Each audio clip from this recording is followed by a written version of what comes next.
Deer সূর্যদা, what is the problem? এত গরম তুমি কাকে দেখাচ্ছ? এত জ্বলতেছো কিসের জন্য?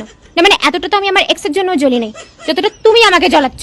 এমনি ছেলে জুটতেছে না কপালে, তারপর যদি পুইরে কালা হয়ে যায় তখন আমাকে কে নিবে? আমার যদি বিয়ে না হয় তাহলে তুমি দায়ী থাকবো, মনে রাখো।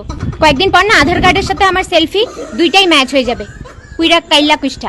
গরম আছে তাই বাড়িতে প্রাইভেসি বলে কিছু নাই, বিল বেশি আসবে, তার জন্য সবাই মিলে একটা রুমের মধ্যে বসে আছে। একটাই এসি চলবে, একটাই ফ্যান চলবে। মানে এত গরম পড়ছে মনে হচ্ছে কি যে বৃষ্টিগুলো নামতেছে আর বাষ্প হয়ে উড়ে চলে যাচ্ছে। উপর থেকে যা যা ছিটাফোটা বৃষ্টি পড়তেছে মনে হচ্ছে যে গরম তাওয়ার মধ্যে যদি জল পড়ে ছাস করে ওঠে, ওইরকম অবস্থা। বডিতে কোথাও সাদা কোথাও কালা, মানে আমার বডিতেই মোটামুটি 3-4টা শেড হয়ে যাচ্ছে। Feeling zebra. বাইরে বেরোলে মনে হচ্ছে যে বেগুনের ভর্তা হয়ে বাড়িতে ঢুকবো।